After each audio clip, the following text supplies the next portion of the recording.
It can happen to anyone. You're about to hit channel 81 to watch Animals Gone Loco, but you accidentally hit 811 instead. And just like that, you're watching the turnip growing marathon on the Farmers Network. And you're thinking, am I paying for this channel?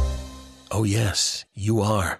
Thankfully, with Amazon Channels, you pay only for channels you want to watch, including premium ones like Showtime and Stars. No cable required.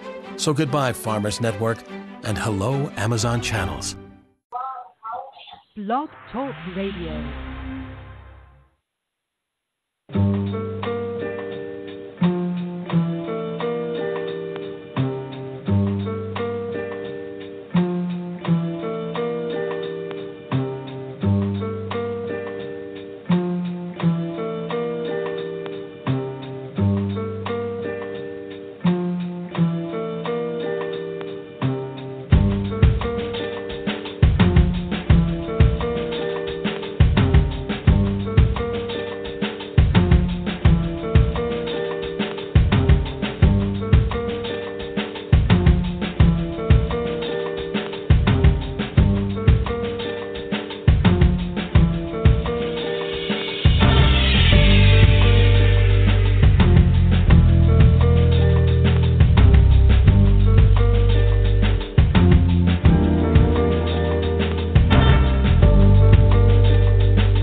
Greetings, everyone, and welcome to the Ace of Cups radio show. I am your host, Radina Rostabine, a.k.a. The Realist Astrologer.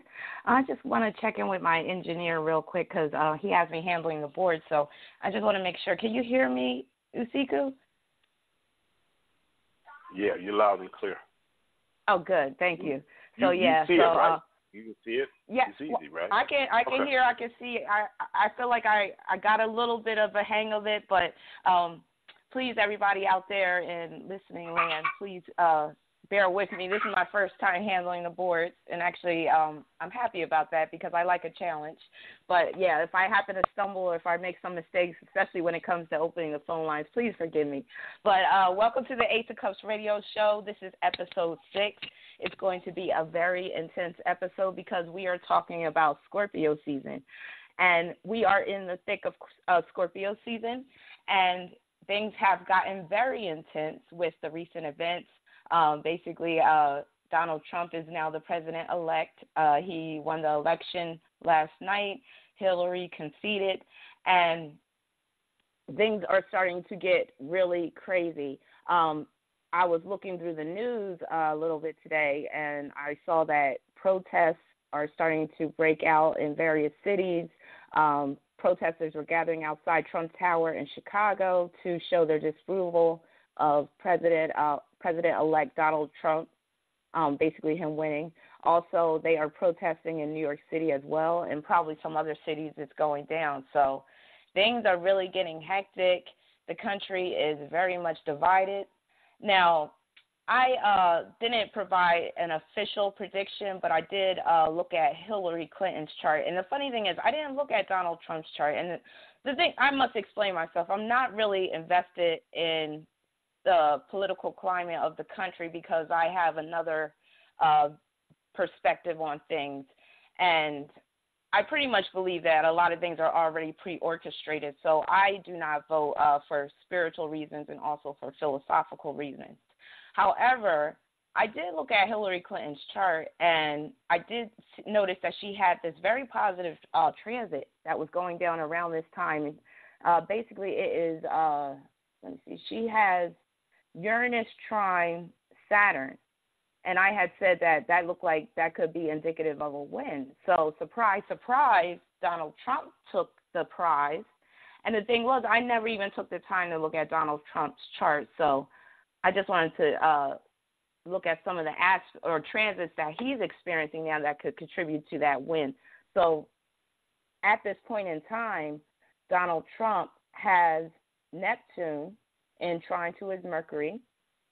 He has Uranus in sextile to his North Node, and his North Node is in Gemini in the 10th house. That's the house of career. That's also the house of the presidency. So had I had seen that, I probably would have, took that into consideration. But he does have the framework to be able to take this win. However, I'm still looking at that Uranus trine Saturn aspect that Hillary Clinton has going down right now. And I'm wondering, does she have something up her sleeve? Now, she did concede already. But, there was that situation with the Al Gore, President Bush election where Al Gore won the popular vote and Hillary won the popular vote as well in this election. But Donald Trump took the Electoral College votes. So, the country is very much split. But when I look at Donald Trump's transits, the things he has going down, it does look like, pretty much set up to have this win. However, for a lot of people, I think a lot of people were very much surprised at the outcome because a lot of people thought that Donald Trump was just too radical, too extreme in his views. And to tell you the truth, I was kind of surprised too. So it's going to be interesting as time goes on how this all plays out. And like I said, Hillary Clinton has that Uranus trine Saturn transit, and it's not even exact yet. It's going to be exact, I believe, in another week. So you never know. She might have some tricks up her sleeve or something might come out about Donald Trump or whatever to shaking the people's confidence. But we'll see. So as the episodes progress, we're going to continue to look into this situation with Donald Trump being the president-elect. Tonight we're going to talk about Hillary Clinton in particular because she's a Scorpio. So that should be very interesting, especially because with her being a Scorpio, she just had her solar return not too long ago. So solar return is basically when the transiting sun lands on your natal sun, and that coincides with your birthday. So with this episode, I have a very special guest that I'm going to bring on in about 10 minutes. She's going to call in, and I'm going to bring her on. She's a special guest. She's also a very good friend of mine, and she's a colleague. She's an astrologer. Her name is Appollonia Smith, a.k.a. the Astrology Lady. So she'll be joining me in a minute to get deep into the Scorpio science, and Scorpio does like it deep. So this should be a very interesting show tonight. So before I bring Appollonia on, I just wanted to just get into what I'm currently experiencing astrologically, and I just wanted to just give people an example of how planetary transits affect your life, especially the outer transit or the slower moving planets like Uranus, Neptune, and Pluto. So right now I have transiting Pluto is on top of my natal moon, and my natal moon is in Capricorn. So right now I'm experiencing like my life is like really hectic right now. Now I'm progressing forward and things are going well in terms of my professional life, where I'm, seeing advances and I'm achieving goals incrementally. However, Pluto has a tendency to bring out some very unsavory characters and some very unhinged individuals, and even those people who veer on the end of being psychotic or at least extremely mentally ill. So I've come across a couple of people in the past few days that portray that type of persona, that whole Plutonian persona. And when I say Plutonian persona, the people that I'm talking about in particular, I'm talking about the dark manifestations of Pluto. And Pluto is one of the ruling planets of Scorpio. So what I'm saying tonight is very apropos, considering the topic of tonight's discussion. So as I said, transiting Pluto is right on my moon right now. So things are really intense right now in my life. I'm extra emotional because the moon can deal with your emotions, but so can Pluto. And Pluto tends to bring things that are that you tend to repress or suppress. It tends to bring it up out of it brings it up to the surface. So if you tend to be very self-controlled in your emotions, and I try to be with that Capricorn influence, well, when Pluto lands on your moon like it's doing with me, or it can square your moon, it can oppose your moon, you're liable to have more emotional outbursts, or you just might be more emotionally volatile, or you just might feel really raw inside. And I'm more on that end where I'm feeling just kind of raw and just kind of feeling uneasy, but it's not affecting my work. It's just, and the main thing is because I recognize it. I know what's going on. And that's the importance of understanding astrology and understanding what's going on in your natal chart.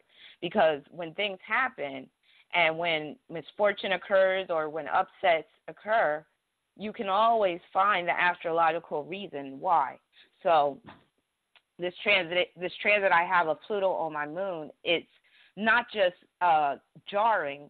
It's an eye-opener because it's showing me some of the things that I really need to do away with in terms of negative habits of mine, but it's also showing me that I need to beef up more of my security, especially online, because one person in particular that I'm talking about, I don't even know this person, but they basically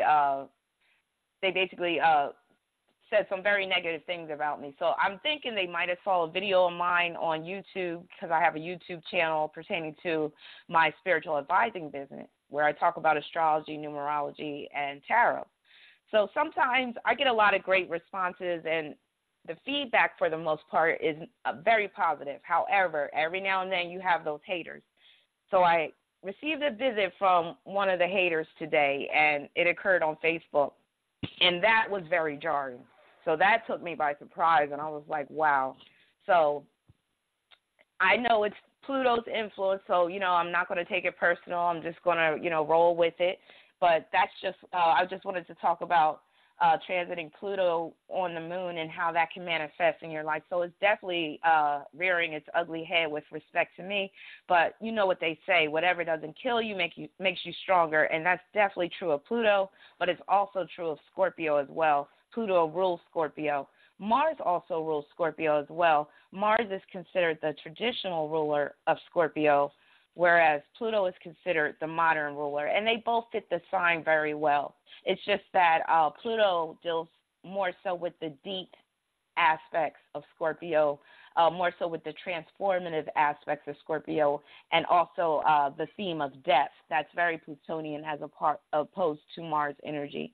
So let's see. I'm going to see if Appollonia is on the line. Actually, I think she's going to call in about 10 more minutes. So let me just see what else I can say before I bring her on. Because I have so much that I want to say about Scorpio, but I want to wait until Appollonia, a.k.a. the Astrology Lady, comes on board before I delve deeply into it. But while we're waiting, I can just go into a little bit of my personal experience with the sign of Scorpio, mainly on the positive end. Now, in terms of my spiritual advising practice, I do tend to lean on what I call the dark side of astrology and numerology and tarot, and that's because I feel that nowadays a lot of people like to gloss over the darker side or the more negative manifestations of whether it's astrology, whether it's the signs, whether it's the planets, or even when it comes down to numerology. For instance, I see a lot of people throw out the number 11, and a lot of people are now becoming more familiar with the number 11 and the energy inherent in the number 11. However, and a lot of people say, oh, yeah, 11, that's a master number, and they hear master number and they automatically think, oh, that's fortunate. Well, according to the numerological system that I follow and according to my personal experience with the number 11 and also seeing people who are born on the 11th and how that manifests in their life, the number 11 is very difficult to navigate, especially when you're dealing with someone on an individual level. So that's why I call myself the realist astrologer, because I like to keep it real. I like to deal with both the light and the dark aspects, and I don't like to sugarcoat. So with that being said, part of my personal experience with the sign Scorpio deals with my career path. I have Scorpio spanning my 10th house, and the 10th house in astrology deals with your career. It deals with your vocation, deals with your professional life in general. It deals with your work in the outside world at large. So with Scorpio on my midheaven is the beginning of the house of career in astrology. It's the beginning of the 10th house. I've had quite a few careers in the area of social work, and that's very Scorpio, because Scorpio deals with not just counseling but also crisis intervention. Scorpio is really great when it comes to crisis intervention and dealing with the downtrodden of society, or what you call, for lack of a better term, the throwaways of society, or even the criminal element within society. So I've spent some time in my professional life working as a social worker and in some of the more intense positions. For instance, I worked 3 years in a homeless shelter in Philadelphia. It was one of the main homeless shelters in Philadelphia. So I was a case manager. So I case managed this shelter. The main one that I worked at was a male shelter. So I case managed men from different stations of life. We had men that were career criminals. We had men that were lifetime drug addicts. But then there was also those occasional men that, they had a very successful life and career, and they just happened to make bad decisions and stumbled upon hard times, and they ended up in the homeless shelter. There was one guy in particular who was an emergency room surgeon, and he ended up on crack, and he ended up in the homeless shelter. And the funny thing about it was he still had this air of superiority, and he expected special treatment. But with that being said, I'm saying all this to say that with Scorpio spanning my 10th house, I've been in jobs where it's been very intense, or where I've had to case manage individuals who are of the population that are either at risk or who are of the downtrodden, who have been criminals. I also used to supervise at-risk youth. through this position. It was called therapeutic staff support. And basically, I would go into the schools and I would supervise. I would sit with a child all day long while they were in class. And this child was usually diagnosed with some type of disorder, whether it was ADHD, borderline personality disorder, oppositional defiant disorder. So a lot of these kids were on meds. A lot of them had behavioral problems or emotional issues. So that's very Scorpio as well. Also, Scorpio deals with other people's money. So I've held positions where I've had to deal with other people's money or money that is unearned. So examples of that would be I worked as a financial aid counselor for quite a while at one point, basically certifying financial aid for students who are in colleges and universities. And also I've had several accounting positions over the years. Accounting deals with managing other people's money. And also I've held various positions where I've worked in a counseling capacity. I was a foster parent trainer. So basically I trained foster parents in how to go through the foster parent process and how to become certified. So I held classes for that in one line of work. I was an academic counselor working for colleges and universities. I'm a Sagittarius, and Sagittarius deals with colleges and universities, so that's the blending together. And last but not least, Scorpio deals with the occult. And I pride myself on being an occultist. So I practice various forms of the occult. I practice astrology, tarot, and numerology, among other things. I also practice the I Ching, runes as well. So when it comes to the occult, I'm all over it. I love it. And it's basically, that's my purpose right there. So with Scorpio spanning my 10th house, that's my house of career, me being a spiritual advisor, I'm basically living according to my destiny. But also those other positions that I mentioned that I've held are very Scorpionic as well. So that's how Scorpio has different manifestations just dealing with the 10th house alone. So one of the things we're going to get into tonight when I bring Appollonia Smith on is how Scorpio manifests through each of the 12 houses. So we're going to take it through like Scorpio rising, and we're going to bring it all the way through to the 12th house, and we're going to give examples and talk about how Scorpio manifests in each of the houses. So let me see where we're at in terms of time.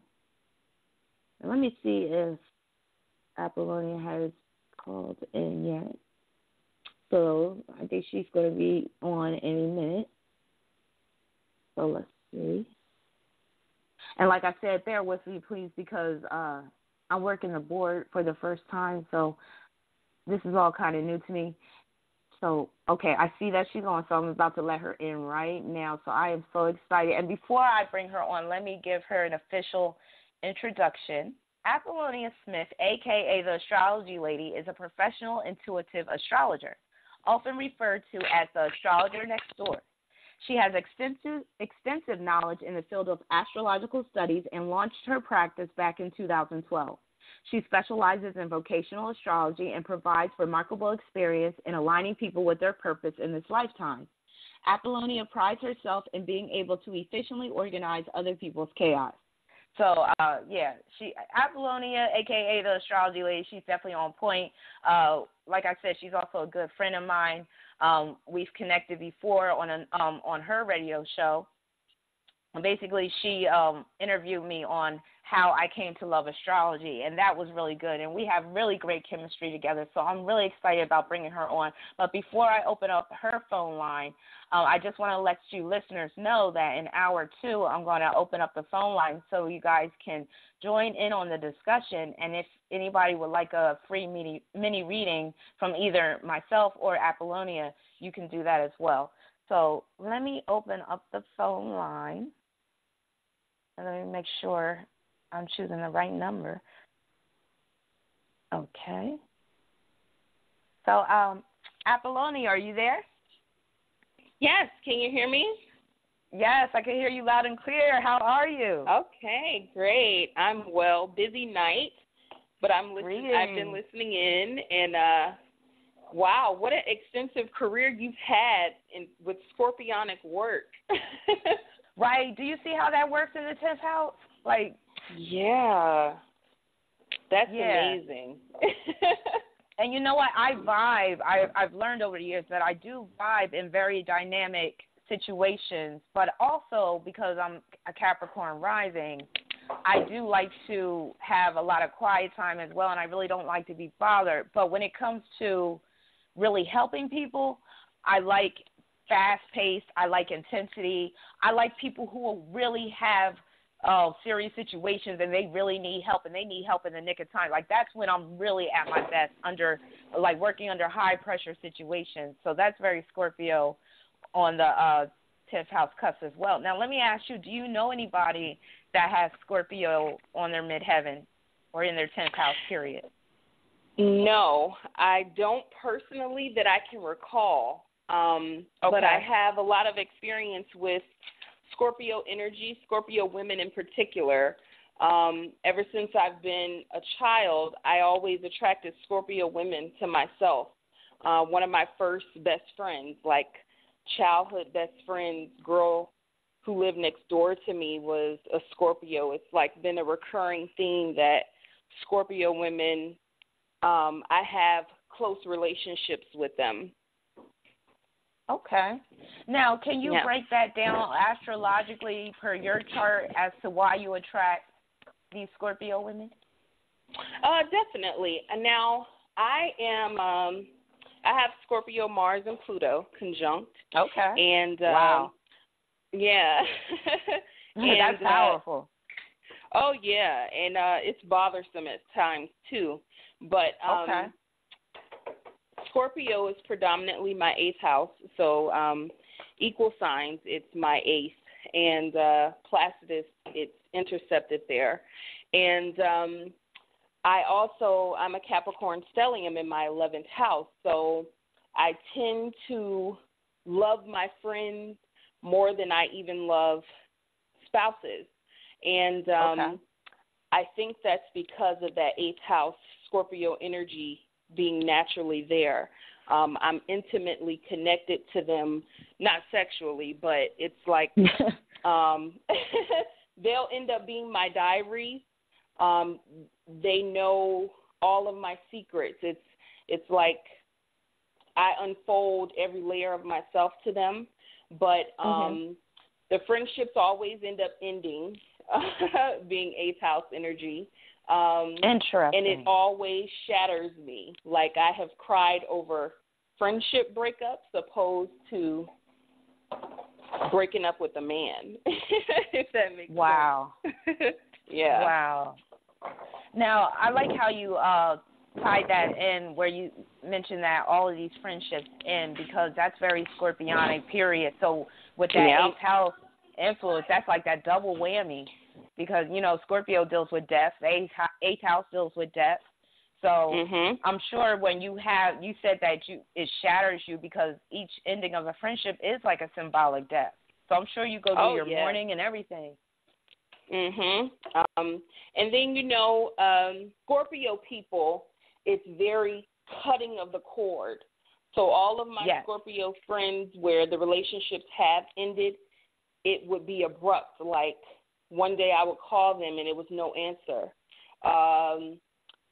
Just like, damn, where did she go? Like, she fell off the face of the earth. Like, we'll be thick as thieves for 3, 4, 5 years, and then next thing I know, it's like, that's it.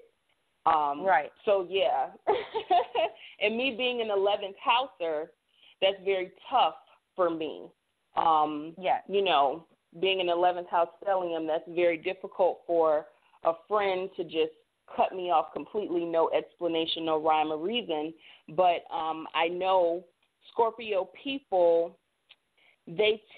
Scorpio energy in general, they go through so many motions that they always tend to want to finger point to see what's triggering that, and they can always end up picking the wrong thing. So they'll X this one thing off, and they're like, oh, well, shit, I'm still feeling fucked up. So that must have not been the issue. And they will always regret. Scorpios are always attempting to live with regret. And it becomes a running theme of their lives. That's deep. Now, let me ask you this. Now, the bulk of your Scorpio friendships, would you say that they're more so for your benefit or their benefit, or do you think that you derived a mutual benefit and it was mainly like equal? That is an awesome question. I have felt, because most people know that Scorpio energy can have its needy moment. So me being a Capricorn sun, I think that I provide that stability that they need, that rationale when they go off on the deep end. Because Scorpio energy, you know, they get a lot of, they're good sex partners, they're this, they're that, but a lot of people can't handle that intensity that comes with Scorpionic energy. I actually thrive in it. It's like I'm kind of reaching over, pulling them up out of that, but it does become very frequent where it can be exhausting. But to answer your question the best I can, I've never had a Scorpio friend use me or abuse me. A lot of people say that a Scorpio would get over on you and stuff like that. I've never had a Scorpio friend take advantage of me in any way like that. So I would have to say it would be mutually beneficial for both of us for a time, and then if they feel like I'm the issue, then I'll end up getting cut off for no reason until they realize that, you know, well, she wasn't the issue. It may have been me, you know. Right. Okay. Yeah. Now, I want to just do a little discussion on the light manifestations of Scorpio versus the dark manifestations, and then us tie it into the 3 phases of Scorpio, like the scorpion, the eagle, the phoenix. And I also want to ask you something about the serpent mythology, because some astrologers also ascribe the serpent to Scorpio as well. But before we get into that little nugget, let's talk about the dark and the light manifestations of Scorpio. So I'm going to start first with just a few of the light manifestations, and then you take it up with the light, and then we'll get on to the dark. So I made a list of some of the positive traits that I feel that Scorpio is endowed with and that they demonstrate. So one of the main ones that I like about Scorpio is they have this indomitable power. And you can often feel this when they walk into a room, just, you know, they just have this ability, and whether for good or bad, but it's just that power alone, where they just have this ability to influence the vibrations of the room. So they have a lot of personal power at their disposal, whether they want to use it for good or for ill. Another positive trait I feel that they have is they have tremendous mental but also physical strength. I've known a lot of Scorpio, and like it could be a small little Scorpio petite woman, but she's like lifting this couch and throwing it over her back.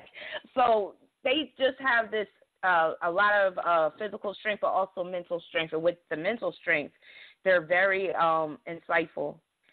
They just are they have that concentration that a lot of other signs just don't have.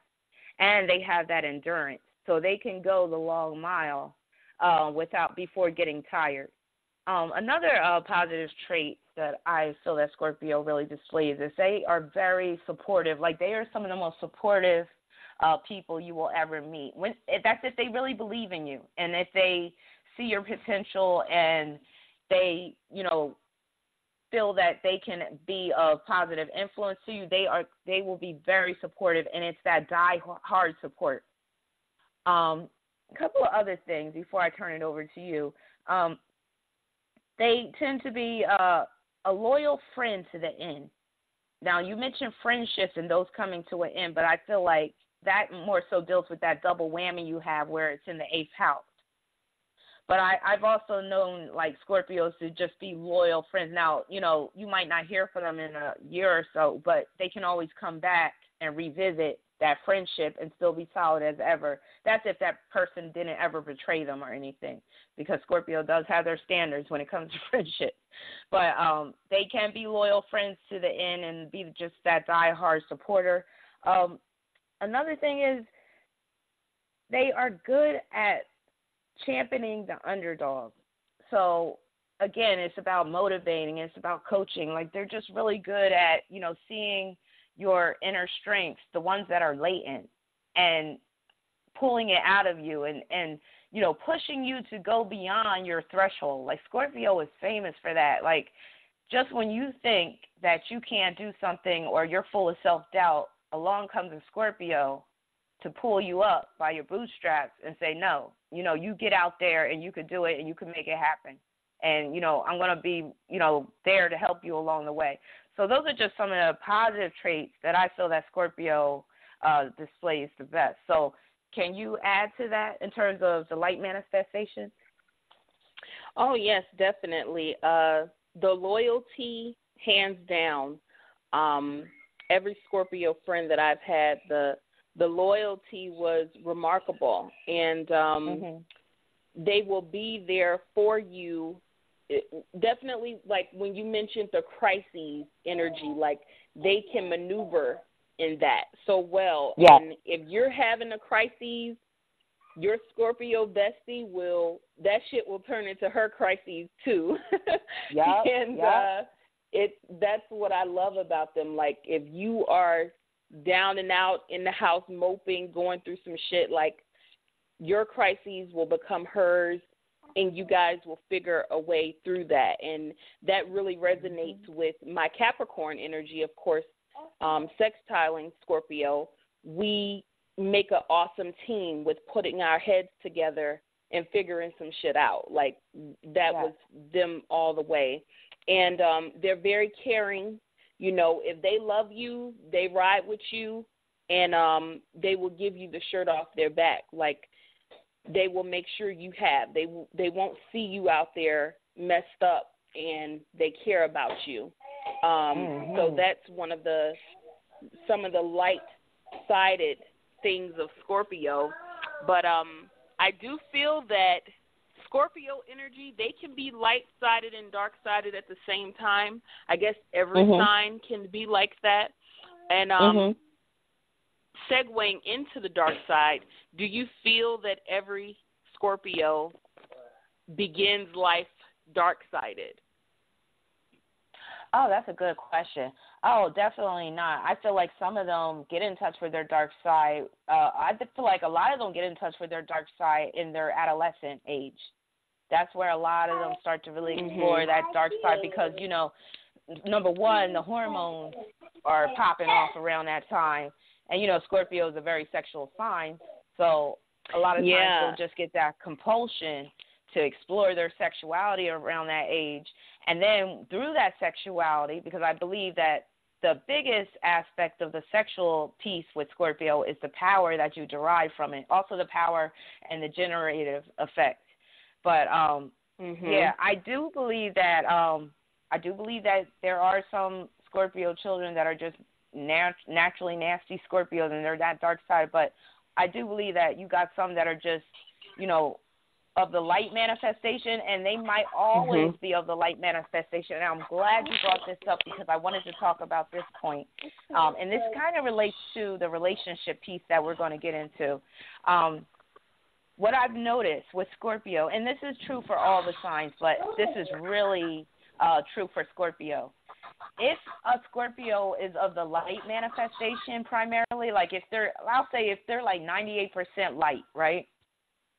And they get married or they have friends or whatever, there's a good chance they're going to project that dark Scorpio energy onto either their spouse, their business partner, their children, their friends, because Scorpio does have a need to live out that dark side to a certain extent. So if you're negating that energy, then it has to come out somewhere. You know what they say, energy cannot be created nor destroyed. It can only be transferred from one place to another.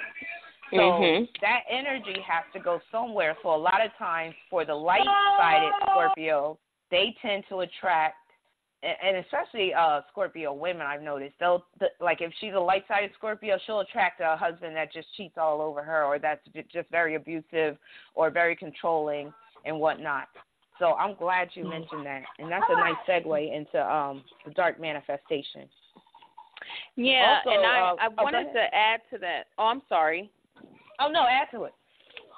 I wanted to add, I think that a lot of them begin to harness that dark-sided energy from an early age due to a lot of them, I don't know what you've encountered, but a lot of them I have encountered, they are kind of like the weirdos of the family. They can either be outcasts or looked at like the black sheep.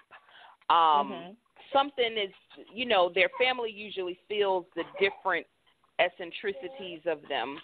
And then a lot of them have stories of molestation, which opens that dark-sided energy up, thinking that people are approaching them for sexual favors due to things that have happened in their childhood. So I recommend to any person with a Scorpio child, male or female, talking to them early, not making them feel like an outcast, not making them feel like, oh, you're a weirdo. Scorpio in general with Aquarius on the 4th, their family can make them feel like they're the different one. And a lot of Scorpio people say that, oh, I've always felt like I was swapped at the hospital or something. Oh, wow. Yeah, with the families that they incarnate into. And this goes into the Phoenix Eagle, the transformation of Scorpio in general. I think they incarnate into that energy, and the challenge is to transform or morph out of that. Like, transformation is such a big theme of their life. Yeah. But I just wanted to add that piece to the dark-sided energy starting very young. So pay attention to your Scorpio babies. Yes, I like that. I like that contribution you just made where you tied it into children. And that's very important, what you said about you educating children and letting them know early on that, and that's why astrology is so important, because if you don't have knowledge of astrology, how do you educate that Scorpio child about themselves, and how do you, because a lot of times this also ties in with the molestation.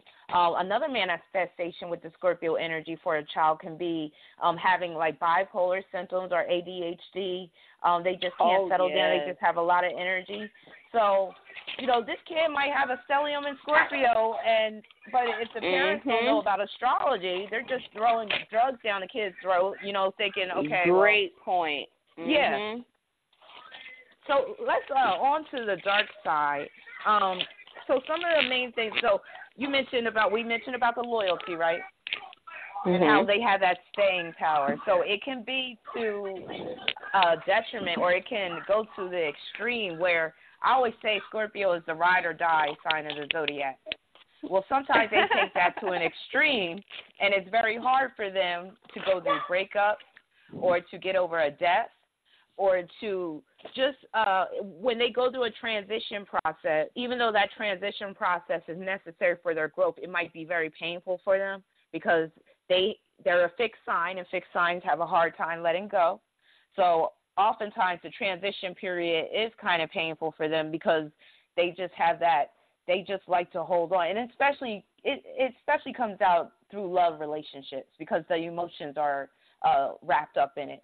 So on that end, the dark side and manifestation of Scorpio is definitely, harassing or stalking a partner or an ex, or even, they're still in the relationship, but they think the ex is cheating because Scorpio can be very suspicious.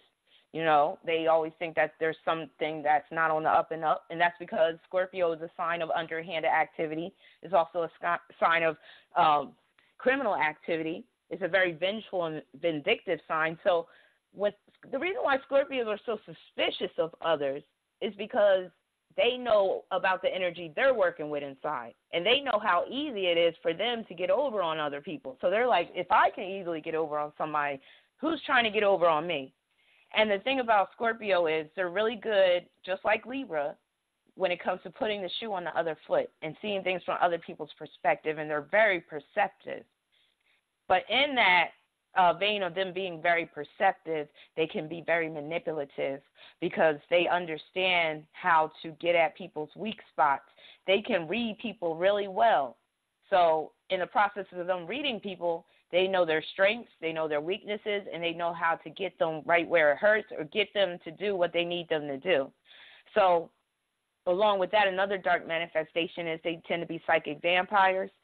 They can have parasitic tendencies. The ones that don't have a good work ethic, they are some of the worst, if you ask me, of the zodiac, because they will have these vampiric tendencies or parasitic tendencies, and they will cling to people that have money or cling to people for security and basically blame everybody for their problems.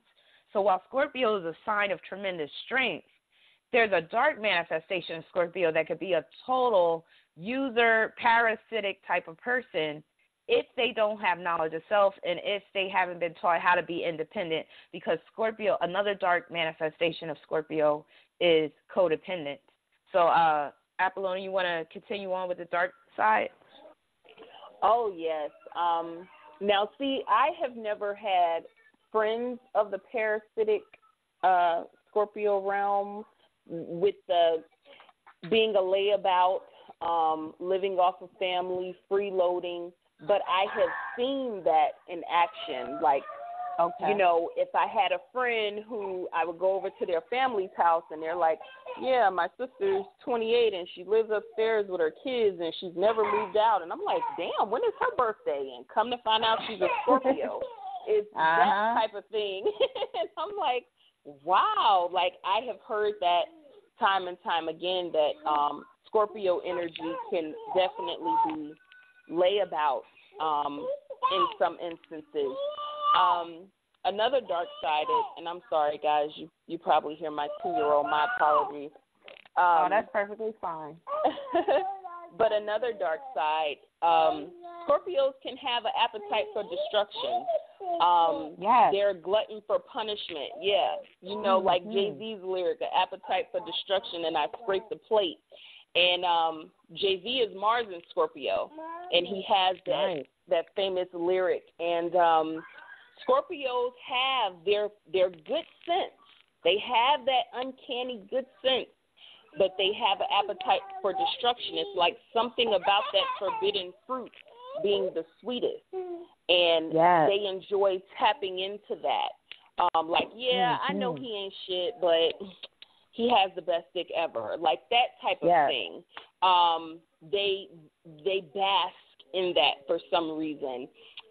Another dark-sided tendency of them, being so fixed, and they have to be the one to create the change.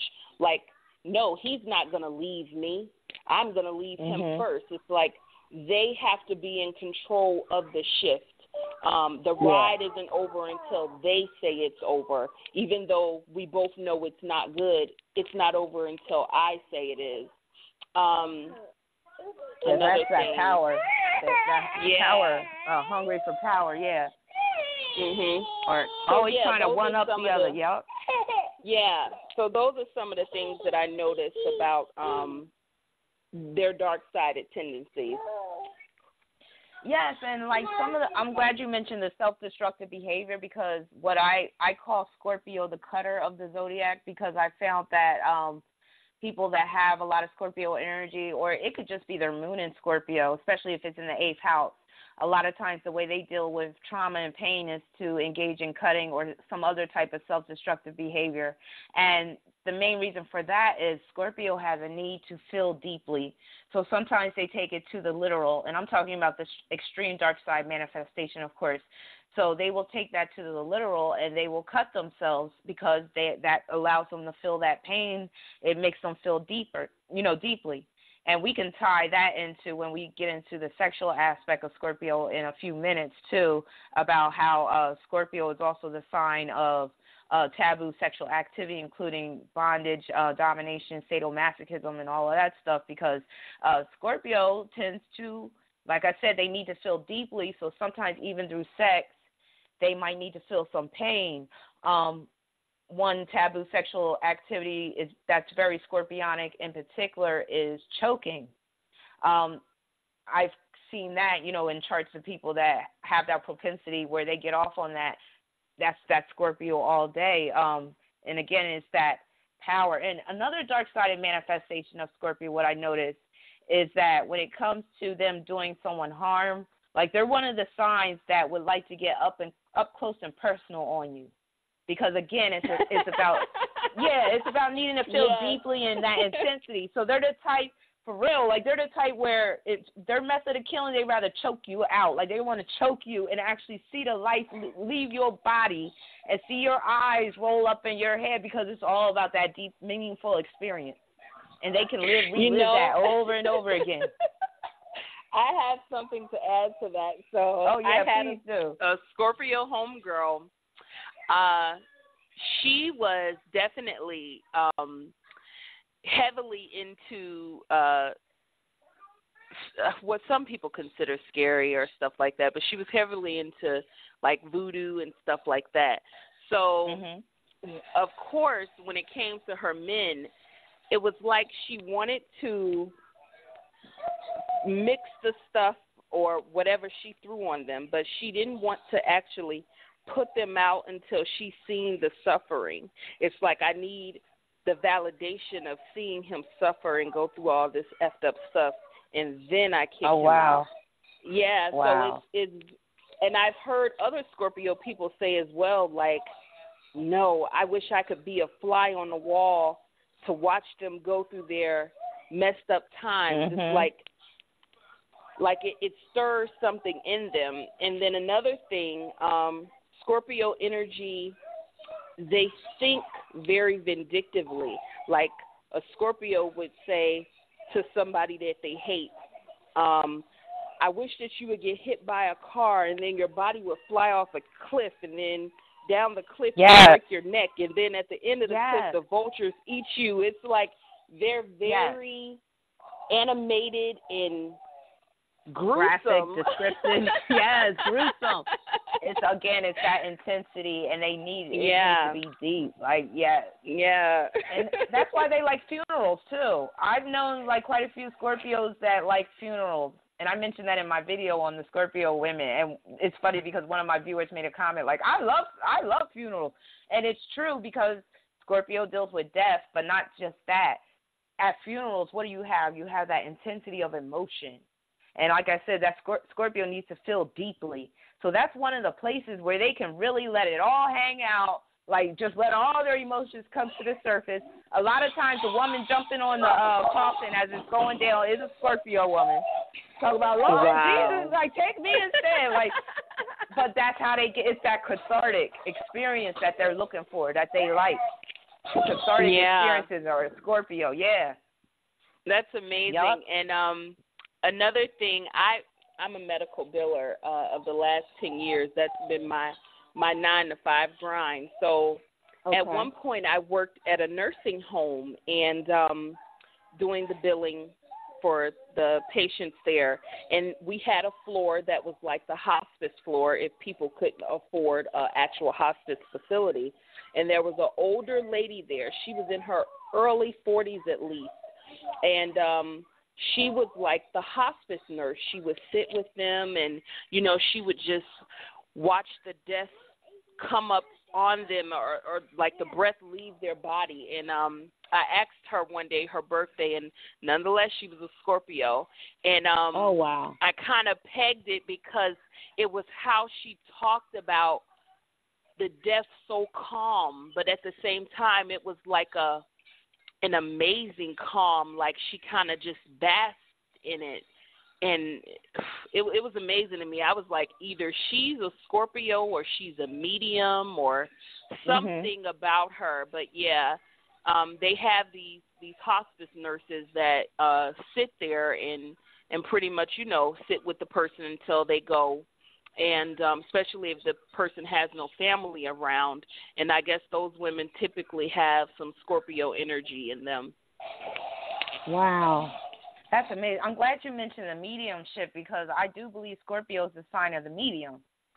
You know, you have various signs that deal with psychic ability, but I feel like Scorpio deals with that mediumship, and I feel like there's danger in that because Scorpio deals with the astral realm, and it can also deal with astral travel. So, and in the astral realm, that's basically the realm of demons, you know, if you believe in that sort of thing. I definitely do. So I also feel that a dark manifestation of Scorpio is you're more prone to demonic possession, especially dealing with certain aspects in your chart. So you got to be careful. Like if you dabble into the occult, and if you got a lot of Scorpio energy, those demonic entities will just naturally be drawn to you because you're like a portal in yourself. And Scorpio is one of those signs that's very absorbent. So Scorpio absorbs whatever in the atmosphere, whatever in the environment Scorpio picks up. So Scorpio starts dabbling in the occult, or they don't even have to dabble into the occult. I've known Scorpios who just seem like they're haunted people, like who have these paranormal or demonic experiences, and it just seems like, you know, these things just like to be drawn to them or they're attached to them. So do you have any experience with that? Like, do you know anybody or... Yes, I'm glad you mentioned that because I tend to believe that schizophrenia is a form of possession. I feel that something has attached to the person, especially since I've had seen schizophrenia up close and personal in my family. And I'm so interested in pulling the charts of these family members doing a study because it seems like every generation of my family has had a schizophrenia person. And my family, my roots are Mississippi and Louisiana. So my family has, of course, dabbled in it, but kind of hid it, and it was always there. So it's always sparked my curiosity, and also I don't think that it's any person that doesn't have heavy Scorpio energy, whether it's moon, rising, sun, stellium, that isn't attracted to the occult or the supernatural. It's like it calls their name and they can't say no. Because it's like it's this thing that's always there. But at the same time, once they tap into it, it leads to things like manic depression, bipolar disorder, sometimes schizophrenia, stuff like that. And I have heard a lot of Scorpio people as well say that they have a fear of getting trapped in their minds. Yeah. A fear of being trapped in their minds or being trapped in their bodies, which is why a lot of them opt out for suicide or I don't think anybody has known a Scorpio that hasn't mentioned thinking about killing themselves or yes, that's so true. Getting angry and saying, oh, I just want to kill myself. Like, that's a way out for them that isn't bothersome. You know, like a normal person would usually say, oh, I would never do that. But Scorpios have no qualms about killing themselves. Another famous Scorpio, I feel she's a Scorpio moon, but Astro Theme pegs her as a Sag moon at like 0 degrees. Is Phyllis Hyman, Cancer. And I feel she's a Scorpio moon. Yeah. And yeah, and especially that would make sense with that Scorpio moon. That would activate the suicide. Yeah, and one of her friends who found her suicide letter said that she came to him in a dream or something, and he asked her, why would you do something like that? And she said, because no one thought I would. So Scorpionic. Textbook Scorpio. So to piggyback what you said, so basically what you're saying is Astro's Theme has her moon at the 0 degree, but you're saying it might be at like the 28th, 29th degree of Scorpio? Yeah, definitely. Which would be very intense Scorpionic energy because that's the anaretic degrees, you know?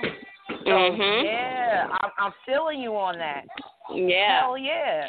What about this? So we mentioned, the demonic activity and also being drawn to the occult with Scorpio. Your girl Hillary Clinton, she's got a stellium in Scorpio in the 12th house, mind you. And, to our listeners, the 12th house is a very spiritual house. It's also a house where you can attract spiritual entities as well. The 8th house, the 12th house. 8th house corresponds to Scorpio, 12th house corresponds to Pisces. Now, Hillary Clinton has a 12th house stellium in Scorpio. And including her son, she also got Chiron, Venus, and Mercury. Now, it's been said, I don't know if you heard this, Appollonia, it's been said that Hillary Clinton practices witchcraft and she does spells. And it came out in one of the WikiLeaks emails that she said something like, yeah, I got to sacrifice. What did she say she had to sacrifice? Was it a goat? I swear she said in the email, I got to sacrifice a goat to Moloch. I wouldn't put it past her. I haven't even delved into the WikiLeaks emails, but a Scorpio stellium is a textbook witch. Yes. It's they can't even fight it if they tried. It's like something that they have to do. Because most Scorpio moons, most Scorpio moons are weirdos. Like Beyonce, everyone sees her as weird. Lady Gaga, Katy Perry. These are usually people, too, that you don't know very much about their personal lives. Oh, wow. They all got Scorpio moons. I didn't know that. Yeah, and they only talk to the public when they're selling something. And, that's the only time they come up and talk to the public. Like Lady Gaga is doing promotional stuff right now for her album that's coming out. But unless they're selling something to you, they don't come and talk to you about shit or do any interviews or just, vibe with the people. None of that. And usually if they have air or fire, they're usually able to, make you feel like, hey, girl, like they just catching up with you from old times, but you really haven't seen their ass in 2 years. And why you talking to me like I seen you yesterday? Yeah. I think J-Lo is a Scorp moon, too. Oh, okay. Yeah. That makes sense. With her voluptuousness. Now, let me ask you this. I'm going to open up the phone lines in a minute, and if you don't mind, I'll see if some listeners have any thing they want to contribute while you stay on the line. But I have one last question. It's going to be kind of, because I like to infuse a little humor into my show. So I wanted to discuss a little bit about Scorpio sun versus Scorpio moons. I'm going to throw this question out there to you. So you're in a dark alley at night, right? And a dark-sided person is coming down the alley. You don't know what they got in store for you, right? Would you rather take your chances with a Scorpio sun or a Scorpio moon? Go. Woo! I would have to say a Scorpio sun. I would rather take my chances. I agree. Yeah. Now, why? Tell me why. Okay, because a Scorpio moon, they are so much more sneaky, so much more conniving. All the dark-sided shit tends to resonate with more of the moon Scorpios because you can hide your moon qualities more. That's why I feel the moon in any sign is more intense or deeper than the sun because you can hide your moon more. People don't see that shit coming, A Scorpio moon will smile in your face and slice your throat. Yeah, that is so true. And to add to that, the moon has no logic. It has no rationality. It's irrational. It's emotional. It's instinctual. So that's why I would fear a Scorpio moon much more than a Scorpio sun because that Scorpio sun definitely has much more self-control. Very true. Now, the people you want to worry about is a double Scorp. Like a Scorp sun and a Scorp moon, Do you know anybody like that? That's wow. I dated one, but it was very short term. It just didn't feel like the normal Scorpio guy. It felt sleazy. It felt sleazy. It felt very. I see you, and I'm a Pisces moon, so I can compete with Scorpio's intuitiveness. And that's why if you've ever heard a Scorpio person dating a Pisces, they'll always say, I will have to kill my Pisces spouse. Because Scorpio and Pisces can compete when it comes to that intuitiveness. And, so we were going to talk about celebrities, I know, towards the end, but Phaedra Parks from Housewives of Atlanta, she's a double Scorpio as well. And okay. Yeah, that makes a lot of sense with a lot of things that her ex-husband, Apollo, was saying. Like, you're very shady, Phaedra, and, it's a lot of stuff I could tell on you. That was definitely the energy now that I see that she's a double Scorp. Well, first of all, I'm glad you mentioned Phaedra because, first of all, when, it came out that Apollo was still, up to his criminal antics, she was, trying to act like she was all innocent and she didn't know what was going on. I'm like, come on, girl, you're a Scorpio. You knew everything that was going on. I'm like, definitely. Come on. Yeah, Apollo wasn't hiding nothing from you. So it's like you can play innocent all you want, but come on. Us astrologers know what's going rising, on. Girl. Playing Miss Innocent. Oh, yeah. Yep. And then Apollo is a Scorpio as well. So they just had that double whammy, like, they had that temptation going on. So you got two Scorpios together. If they're both prone to display dark manifestations, that could be dangerous. Somebody's going to jail or somebody's, going to the boneyard. Either way. Oh, yeah. You know what I mean? That could be dangerous unless, like, for two Scorpios to be together, and I'm going to open up the phone line so we can continue with the conversation with our listeners as well. But with two Scorpios together, they better be on the light end. Because if they're not, you want to talk about destruction. Matter of fact, there's a couple. Who was it that broke? No, I'm thinking of Superhead is a Virgo, but who did she get with? I think he was a Scorpio. Was it Casper Smart? Or am I thinking of Eddie Winslow? I think Eddie Winslow, I thought he was a Cancer, but he may be a Scorpio. But, you're talking I might about have the wrong Columbus couple. Short.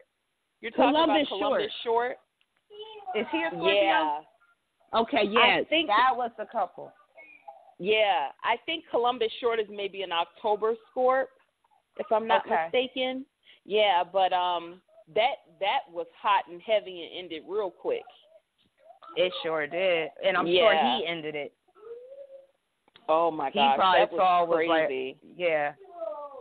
And that's the thing, like you said, Scorpio don't have a problem ending. So if it's not working out for them, they will cut you off. Yes. But they want to be the one doing the breaking up and ending it on their terms. That's right. You aren't gonna leave them. Like a Scorpio person will make up with you and act like everything is cool just so they can break up with you 1 to 2 months later because in their mind, okay, I won, checkmate. Yeah. Yes, and like we said, they like to see they like to see the car wreck. So they want to crush your soul. Like they derive that satisfaction from crushing your spirit and just breaking you down. Yeah. But with that being said, true. I'm going to open up the phone lines. We have some listeners, callers that have been waiting quite a long time, and I thank you for your patience. So we're going to start off with phone number 706-202. 7472. I'm going to open up the phone line. Press 1, please. Hello? Greetings. Hi. I'm really enjoying it, and I think I've seen, my name is Kwame, and I'm Sekou, actually the caller. And I've been very much taken by the description because tomorrow's my sister's birthday, and she's a Scorpio, and been raised with a Scorpio all my life. Okay. Wow. I know all of those and features. And the part that I was really looking at when you were talking about the sun and the moon, but it's also, isn't it that 1 through 9 are the true Scorpios, and everything like 31st of October, fall into sign before that and coming in Scorpio, there's kind of like cluster. Okay. Now, you hear me? Yes, I hear you. I can answer that for you. And Rabina, you can piggyback off this if need be. Okay. I definitely feel the difference when I'm dealing with an October Scorpio opposed to a knee-deep November Scorpio. I can feel the difference. And then I noticed, too, like the layabout Scorpios that we were getting, that we were talking about, they start to get towards the end, the 12th, 13th, 14th, 15th. But that's just my experience. Rabina may have some others, but those October Scorpios, they can be a little more shady to me than those November, those deep Scorpios, because I don't know if that Libra energy that just left is like stirring the pot for Scorpio a little bit. I'm not sure. But what do you think, Rabina? I totally agree with you, Appollonia. I definitely feel like the October Scorpios tend to be much more intense. And I also see where a lot of the November Scorpios, they may be the kind, like I said, where they're all of the light manifestation, and they're the type that attract the spouse, where they project that negative Scorpio manifestation upon the spouse. However, there's plenty of the, dark-sided Scorpio ones that were born in November as well. But, yes, I do agree with you on that about the timing. Okay, could I ask one more question? Sure. Okay, and are you familiar with the Tree of Life, the Zodiac Salts of the Salvation by George Carey, that talks about the body of the Zodiac? And each part of our body is connected to, like Aries is the head, Pisces is the feet. And what we have is a makeup of minerals that are very instrumental in our development as astral beings, or as I tell myself, astronomy means that I'm the astral me, I'm the cosmic person. I'm a Pisces, and so we're Scorpio, Pisces, and Cancer are all the water signs, and Scorpio is kind of the sister for us, and she's the deep one. She goes, like you were talking about, the occult and the other side, and going to the dark side. That's the deepest of that. And I think you talked about Pisces and Scorpio's relationship, and they're both intuitive, but in that being that they say that the most spiritual of the signs is the fish, because we hold up the rest of the body. So it's looking at that part of understanding the mineral content and the body makeup of us, and having those energies of the planets. And it's really funny because, Trump's a Gemini, and you were talking about his sign, and then Scorpio being Hillary, and was just coming out of her moon and looking at the energy that she, possesses in that deep dark side of her. So it's really a challenge to understand the astral me, and I think it's very important that what you are both doing and having the knowledge, because when you educate a woman, you educate a nation. And so the part that happens is that we're needing this information, because this as above, so below, as within, so without. And this is, thought. And we having to have this knowledge to get into this new level of consciousness that we're in, not moving into, we're in, and the process of being able to understand our inner self. Yeah. And dealing with the energy of our planets, the alignments, because every day is shifting, and understanding the houses and the energy that you deal in, because I have five of my signs are in Pisces. Okay. Besides my Leo moon, and my North Node is Libra. So I'm having to understand the balance and dealing with this. No, my moon is Libra, and my North Node is Leo. So in understanding myself, I have a better knowledge of the energies when I understand what the alignments are and what are the energies from above, I can focus because I've watched, you do tarot. I think one of you does tarot on YouTube. Mm-hmm. And I've watched the cards, and the tarot are messages, and it's through the pictures and the symbolism that we understand our alchemy. And they're very on point when you know how to read the energy. And there's another person on there that does the chart of tarot with the 12 signs, and she does each one of the houses, which I think is very important because you want to see what symbology and what planets are aligning your house, and then you have a better aspect of what's going on in that cycle of that month. You can align yourself to that. So that's where I just wanted to ask the question, and I thank both of you for, the enlightenment that you're sharing about the Scorpio. Okay. Well, thank you for calling in, and thank you for making that lovely contribution.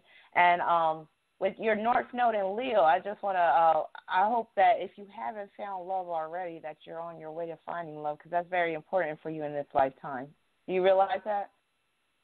Yeah, I know. That's why I live in a cabin on 22 acres, and I'm all alone. Oh, well, you know what? That love is coming, so don't give up on it. Any ladies out there, hit him up. Goodness. Exactly. I know. Land? Wow. So that's beautiful. But, but thank you so much for calling in. Many blessings.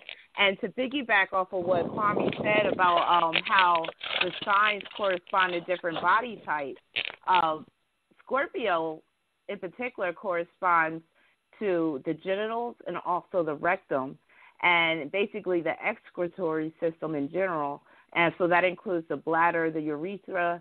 I said the genitals. Also, it pertains to the prostate gland, the descending colon. So Scorpio, in terms of health, is prone to develop disorders of the genitals, also of the colon.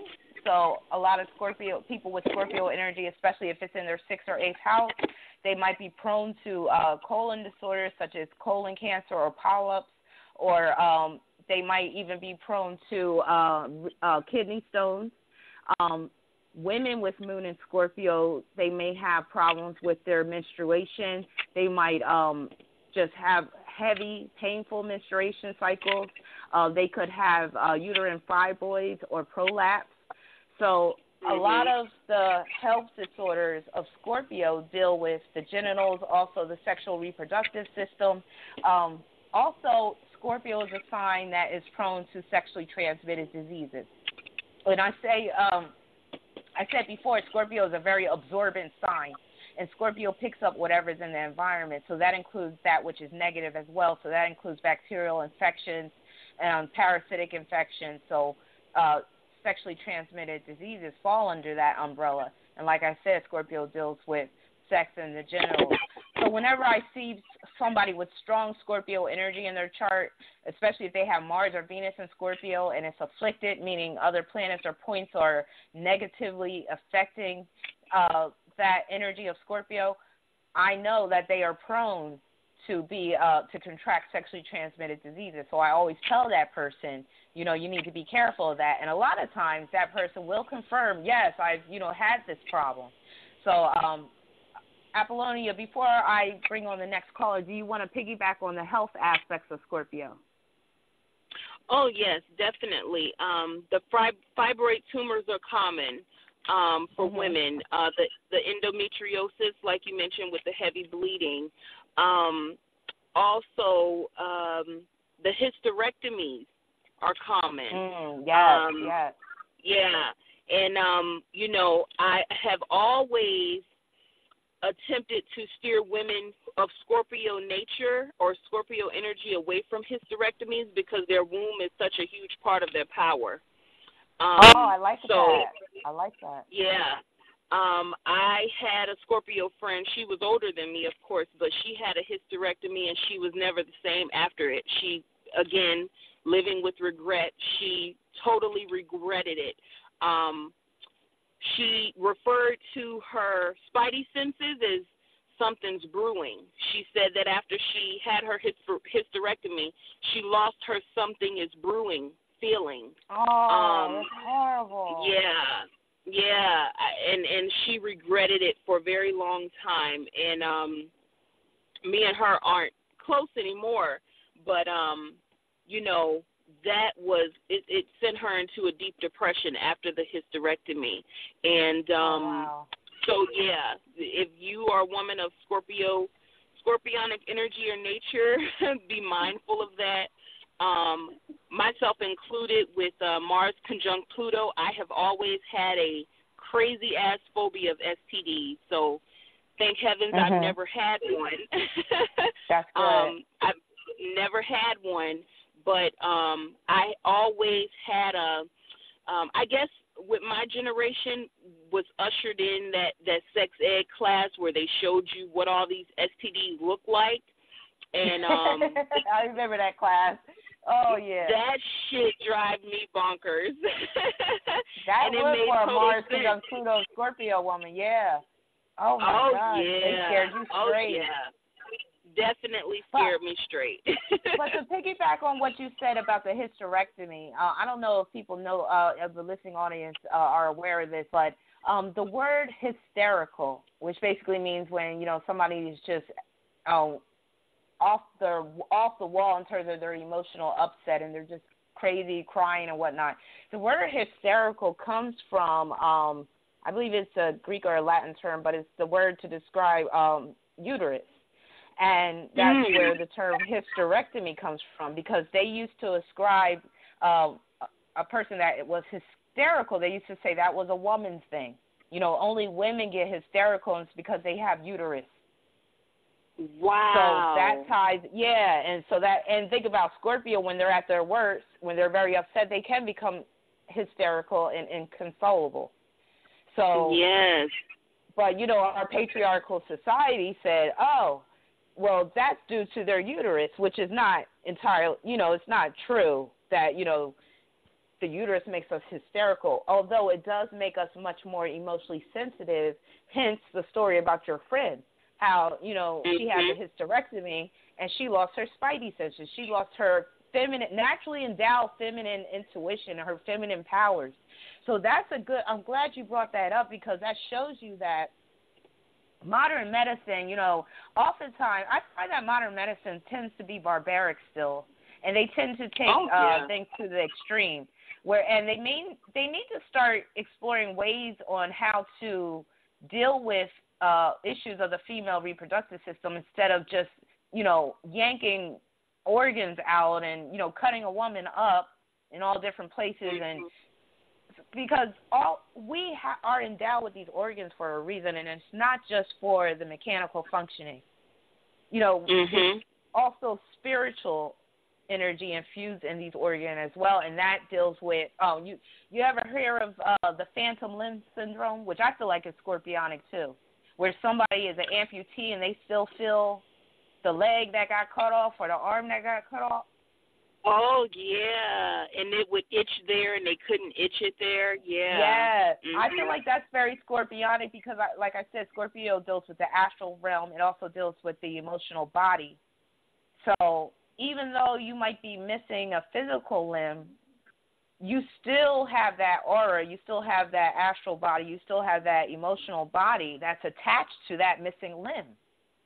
Yeah, so that can explain why she had that hysterectomy, but she was still attached to that organ and the power that organ produced. And that guy basically, you know, that was a symbolic death for her.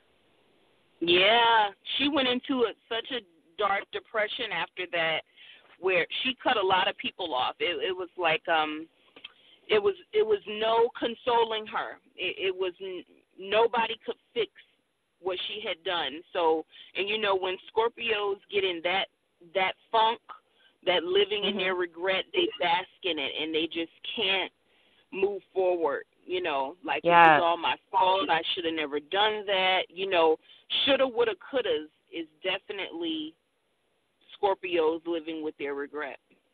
Yes. All right. Yeah. Now, with that being said, I'm going to take the next caller. This caller, it looks like they're from Jersey, and the reason why I know that is because I see a 609 number, and I was born and raised in Jersey. So, Jersey, 609-561-8758. Please press 1, and you are on the air. Hey, greetings. Peace and love. This is Sister Charlotte from out of Shepherd Bay. I just wanted to make an alert with you because you are doing Scorpio, a killer sign, so to speak, as in the energy, not the people, but likened to the dates thereof. This is 999, okay? And the country is going through a serious colonic. The whole country is rioting behind the election. I don't know whether y'all got y'all TVs on, but you are hitting it. The White House is covered. Every state is covered. The streets are covered. Wow. I mean, it's all of their children, okay? It's all of the college, all of their children. So it's a colonic that's going on. It's also, I'm telling you, I kid you not. Right during like Scorpio out of a season. Movie. Yeah, well, you know what? I'm glad you mentioned that. Yeah, I'm glad you mentioned that. I just wanted to let you know because y'all doing this Scorpio and, you know, and it is 999. It's not 1199, but it's 999. So you know what that all means. Right. Now, yeah, right. I just wanted to let you know. Oh, go ahead. No, peace and love. I just wanted to let y'all be up on it so that you know what's going on out there in the streets of America. I'm glad you told us that. And peace and love to you. And thank you so much for contributing to this discussion.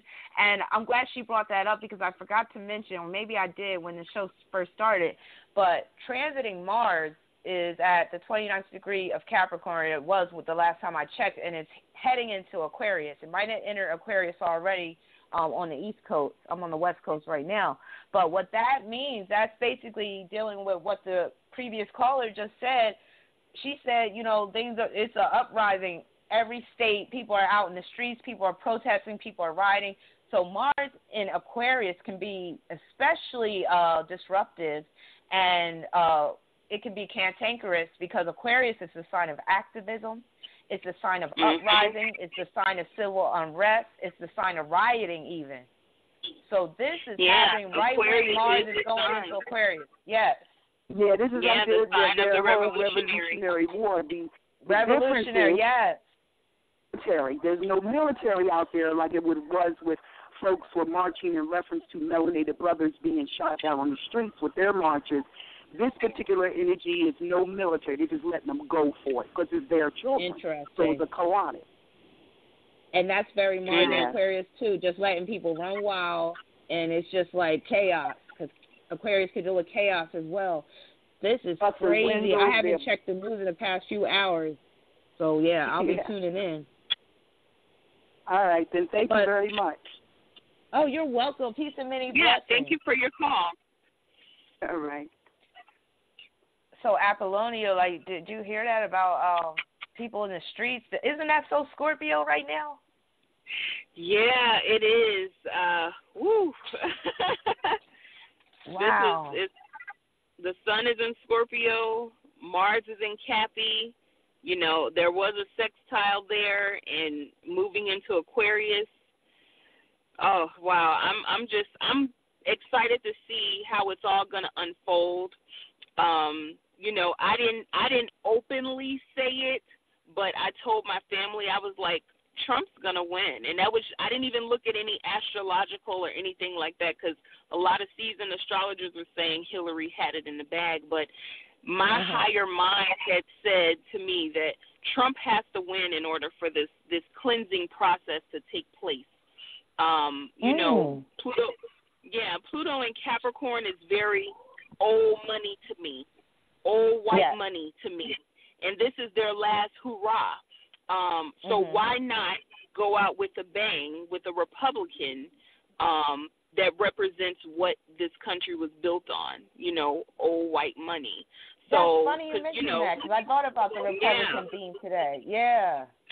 Yeah. That's the old. Pluto what do they call it? The old party? The Grand Old Party. That's the GOP, Grand Old Party. That goes back to, Yeah, very true. And, you know, everyone is like, oh, people didn't go vote, but Hillary won the popular vote. She won the popular vote. The electoral vote is what put Trump there, and that's Pluto and Capricorn. That's old white money equals Pluto and Cappy, put Trump there. So they know that Pluto is going to move into Aquarius, and by 2020 we're going to be ushering that energy in. So this is their last hurrah. Let them have it. Blah, blah, blah. This has to happen in order for the cleansing. Everyone is saying that they're ready for a revolution. They're ready for the change. So let the shit take place, you know. Let what has to be so that we can get the shift that we need. That's a good assessment, and it's also a teaching moment for us astrologers, especially those who thought that Hillary Clinton had it in the bag. I certainly did, but I am biased in that I feel that she had it in the bag simply because, you know, she's just in really tight with, you know, already with the political spectrum, with the powers that be. And I'm like, you know, and then I also, I remember I drew a few tarot cards. I got the Queen of Wands to represent her mind state the last time. But it makes, like I said, it's a teaching moment for us astrologers because, like you said, Hillary Clinton, she won theoretically with the popular vote. Yes. I said Bill. But Donald Trump won through the Electoral College. So that's a good way where we can go back and look at their chart and say, okay, what transits, what progressions would result in a popular vote win as opposed to that which would result in the actual Electoral College win? And one of the differences that I saw when I saw two of their charts, because I mentioned that Hillary Clinton has that real nice trine between transiting Uranus and Saturn going down right now. And I thought that could produce the win. However, that her Saturn's in the ninth. Now, when you look at Donald Trump's chart, the nice aspect that he has from Uranus going to his North Node, guess what? His North Node's in the 10th house. So there it is right there. Yeah. So, you know, the 10th house can deal with presidency. Oh, definitely. Where Hillary's was in the 9th house. Yeah, and the Uranus right now, Uranus squaring Pluto. To me, Donald Trump, his personality, his aura, all says Uranus. He's the radical right now. He's the wild card. So yes, and he represents the vision. Yes, and that Uranus square Pluto, like, that was it for me. Like, damn, that should have said it right there that somebody Uranian is going to be thrown into politics, Pluto and Capricorn, you know. This is going to be something topsy-turvy. And then I lost my thought. But, yeah, that's what it was. I don't think as intuitives we were asking the right questions because, yes, she did win technically, but will that win be overridden? And that's what we didn't get to ask because we know that this country has cheated before. They put Bush in via the Electoral College the second time. Like, it's happened before. So next time when we're questioning politics, ask, will it be a fair win or will it be overridden by anything else if our judicial system is the same the next time this happens, you know? Yes, and I agree that we didn't take that into account, that, you know, the way the system is set up, you know, things aren't so cut and dry, you know? And what's interesting is they're transiting Saturn is going to square transiting Chiron in late December. So I'm watching this because I'm like, okay, transiting Saturn's in Sagittarius. And Chiron is in Pisces right now. You know, Pisces can deal with secrets. It can deal with deception. It can deal with underhanded things and things being undercover, but also coming out, especially because Chiron has a tendency to deal with things that are exposed. So secrets exposed. So I'm wondering if something's going to happen right before Donald Trump becomes inaugurated in January. Because like I said, Saturn will be very close and square to Chiron in Pisces between December 23rd and January 26th. So just keep those dates in mind. And we're going to look and see what happens in terms of this country and the presidency between that time. So everybody just keep those dates in mind, between December 23rd and January 6th, because there, with that square, there's a good, and it's a mutable square. So mutable squares can produce like really screwy events or things that are just like, that don't make any sense whatsoever, that are just scratch your head type of thing, especially with Chiron. And Chiron can deal with shocking events, things that are unexpected. Yeah. Mm-hmm. Yes. And so things that are going to leave people butthurt as well. You know, Chiron is the wheel. Yes. Yeah. It's the butthurt. Yeah, I like that. There you go. So that's why I love you, Astrology Lady, because you are so on point.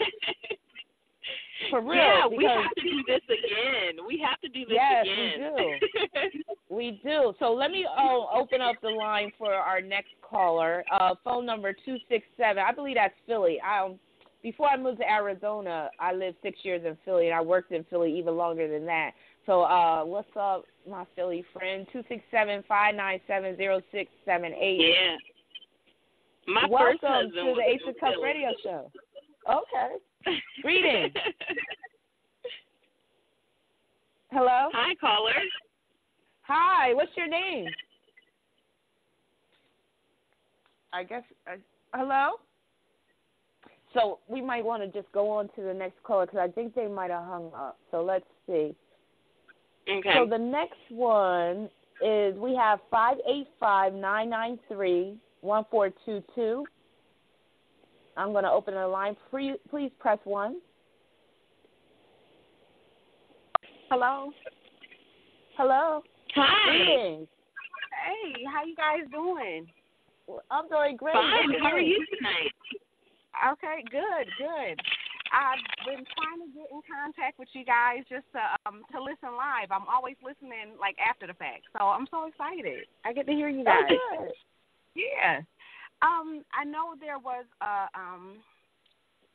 eclipse in Scorpio, so like strangest things is happening. Like I'm seeing like I don't know, for some reason like little boys are just wilding out. One little boy, he tried to commit suicide. You know, the other one, he was getting in fights in school with his stepdad and everything. And it's so crazy. This lady that lives downstairs from me, she came up to my house and she told me that she was taking me to Small Claims Court because I scratched up her car. So it was so weird. Oh, wow. It was in 2014, right? So I go and I look at her license plate. Her birthday is in November. Go figure. I said, so that's some kind of, you know, something weird going on. But you guys didn't touch on Jupiter in Scorpio. What is that kind of energy? Because that's what my Jupiter's in Scorpio. Well, that explains that lady right there. Yeah. Now, I hear Philly in your accent, too. Are you from Philly? No, Rochester, New York. Oh, from New York. Oh, you Philly girl. Wow. So is Jupiter the only planet that you have in Scorpio, the only Scorpio energy you have? It is, yep. And what house is your Jupiter in? The second house. That's nice, though. Okay. That can bring money from other people. Okay. Yeah, definitely. But it can also bring heavy lawsuits, too. Okay. So you got to be careful about that. Right. Heavy losses through lawsuits relationships. and intimate relationships, yes. Yeah. Okay. Oh, wow. Do you know of any aspects that it's making? I'm not for certain. Okay. I mean, I can look up my little picture thing, but but I know it's okay. I have like. But also, okay.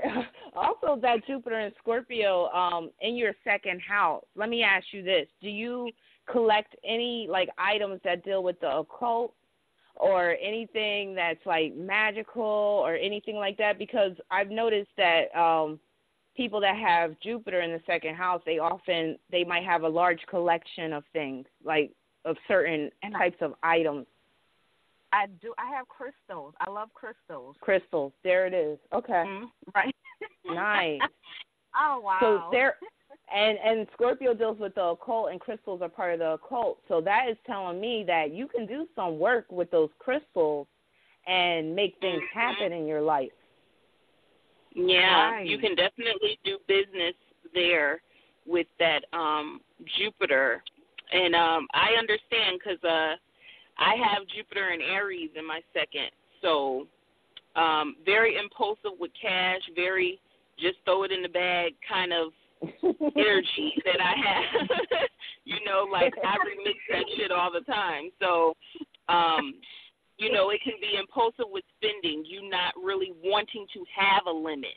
Like, why should I have to limit myself? So try not to OD because Jupiter in the second, you can definitely OD on things where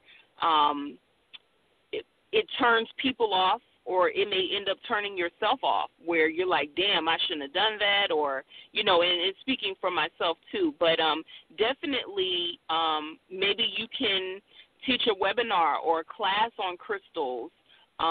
Maybe you can find your local metaphysical shop and, you know, when people walk up to the crystal section, you're the person that educates them on that. You can definitely turn that into a side hustle, your occult knowledge and skills with Jupiter and Scorpio in the second. Yes, and to add to that, oh, okay. Sorry. And also to add to that, what Appollonia said, with that Jupiter and Scorpio in the second, you're the type of person that can. You ever hear dowsing? Where dowsing was originally where you use these divining rods to find sources of water, but you can also use dowsing to find hidden treasures like buried jewelry and stuff like that. There's people that have those, I forget what they're called, but the metal detectors and stuff. Right. You are the type of person that, number one, you can easily stumble upon like some treasured coin that's like so rare, and then you take it to get appraised and it's worth like $100,000. Like, you're that type of person that can find hidden wealth and hidden treasure. So I definitely recommend to you to get into dowsing, and also like get yourself a metal detector and just go out into the wild where your intuition calls you to, and you just might get really lucky with what you find. Mm-hmm. Oh, wow, that is awesome, guys. Now, are you married? No, I'm not married. Okay. When you do get married, if you marry down, sign a prenup. If you marry down, sign a prenup. That's a good. I like that, Appollonia. Yes. If you marry up, you cool. Shit out a couple of kids at the same time. Yeah. If you marry up, make sure you shit out some kids. You gravy. But if you marry down, sign a prenup. I tell myself the same thing. Because most people with Jupiter in the second, you stumble upon wealth and you acquire like, damn, all of a sudden I'm wealthy.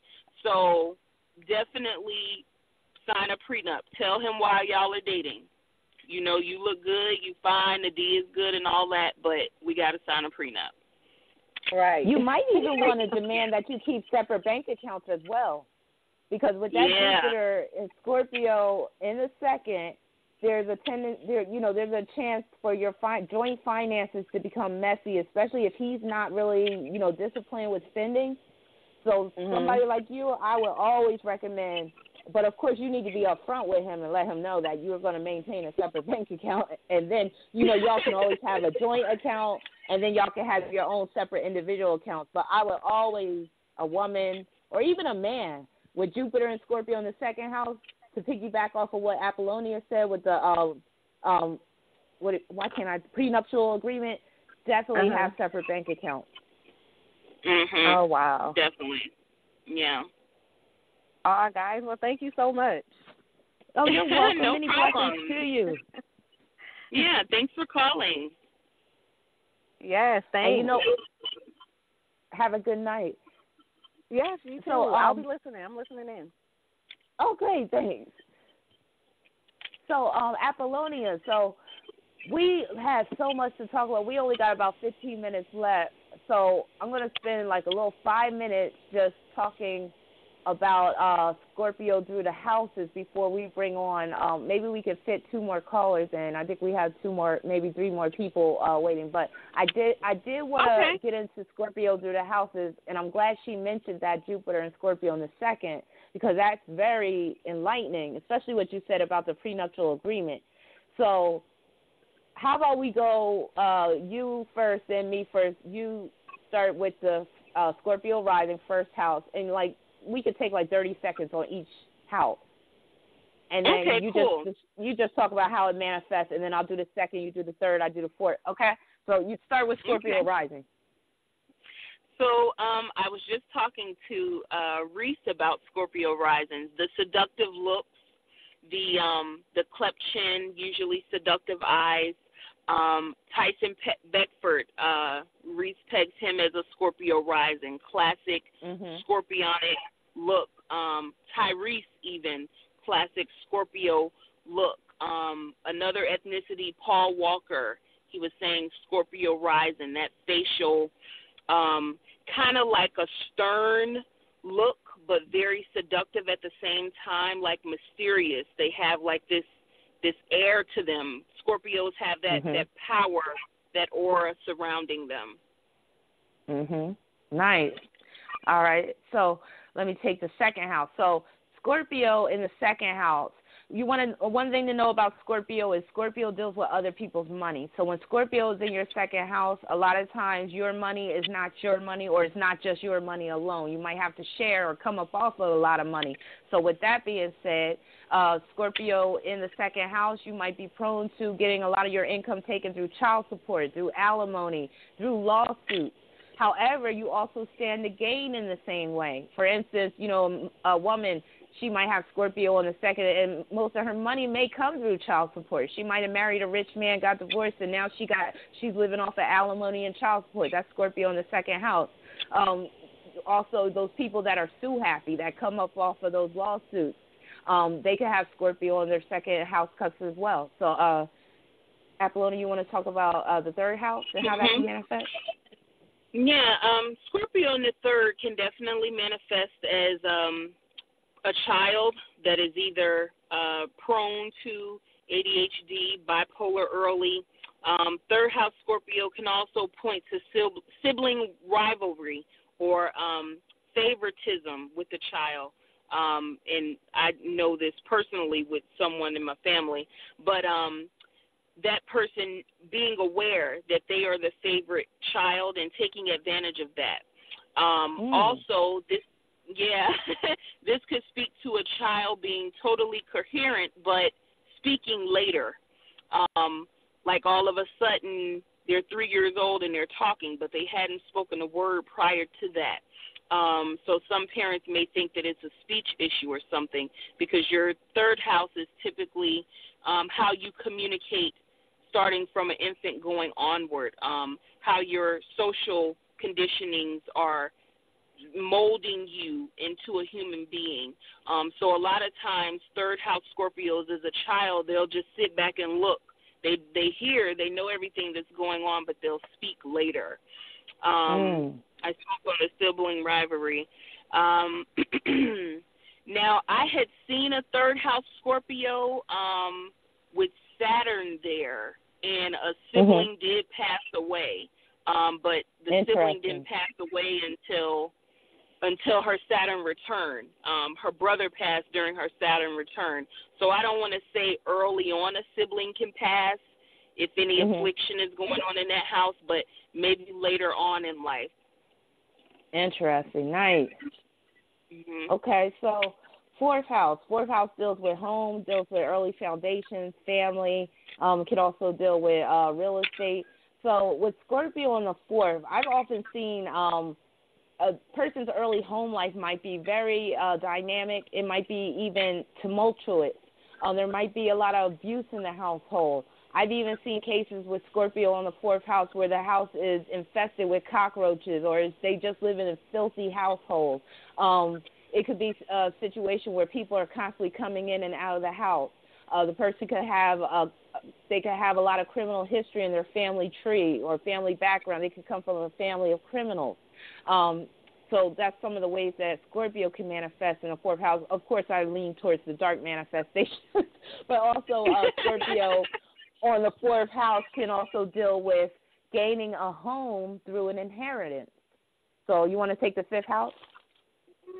Yeah, sure. So Scorpio in the fifth house, I have seen these people be super creative, but they will hide it. You'll walk in their house and you'll be like, oh, my God, who did all these drawings?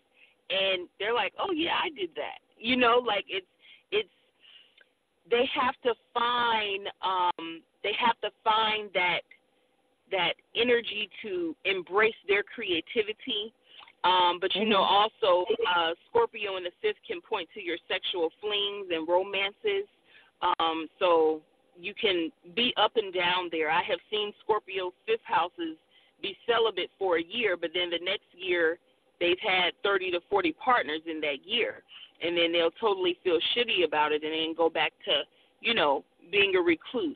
So Scorpio in the fifth, that can be tricky, especially if they happen to have a baby out of wedlock. But that can be tricky there with Scorpio in the fifth, if you want to add to that. Yeah, now I've noticed with Scorpio in the fifth, Scorpio is one of those very fertile signs. It's a water sign. All the water signs are very fertile. However, Scorpio on the fifth can also bring problems through children, can also bring problems with pregnancy. So you might be able to get pregnant very easily, but you might miscarriage very easily as well, especially if you have Pluto in the fifth house or you got Mars in the fifth house, Saturn in the fifth house. Especially Saturn in Scorpio. You mentioned the third house. Saturn in Scorpio in the fifth can deal with the untimely death of a child. So, yeah, because the fifth house deals with children. So, yeah, so let's move along to the sixth house. Sixth house is about health. It's about everyday, the things that make your life run smoother on a day-to-day basis. It's about maintenance. It's about illness. It's about service. So with Scorpio in the sixth house, a lot of times the person might have chronic health problems. If they don't have chronic health problems, they might imagine that they do because Scorpio has a very vivid imagination. It's very vast. So Scorpio also tends to be prone to obsessive-compulsive ways. So this is the OCD type of person with Scorpio in the sixth because you combine the sixth house, which is essentially a Virgo house, with Scorpio, which lends to obsessive-compulsive, and Virgo is always caring about the small details and the minor aspects of daily life and all of that, and they're always trying to put things in order.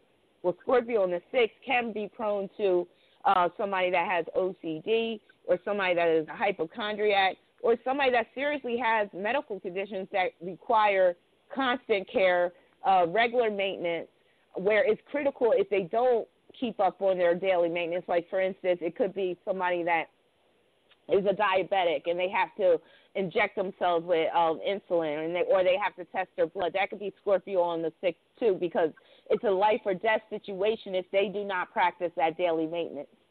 So also with Scorpio on the sixth, you're prone to be manipulated by others who feign to be in a position to help you. So people who act like they're trying to help you, they may be manipulating you at the same time.